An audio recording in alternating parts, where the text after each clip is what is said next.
about question. So, you were the one who invented the Magic Quadrant, right? No, I'm asking. I'm not actually sure. Is that right? I take no credit for that. Okay. I think so. that, So it's become one of the most reviled. Excuse me? It's become one of the most reviled formats or venues or methods in the industry today. Did you say reviled or revered? Yeah. Yes. That's always a question, isn't it? So, if you were going to do a replacement for the Magic Quadrant in today's market, what kinds of things would you put into the recipe for cooking it up?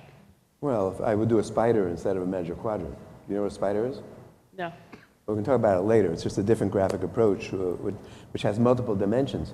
Whenever you're trying to, if you have a two-dimensional graphic where you're taking two variables, you're obviously simplifying things beyond reality.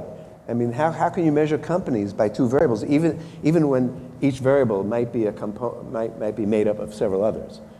In other words, you generalize two or three variables into one general category, and you measure one against the other. It's incredibly subjective. And the reason why people revile the Magic Quadrant is because it's misused to the extent that it is.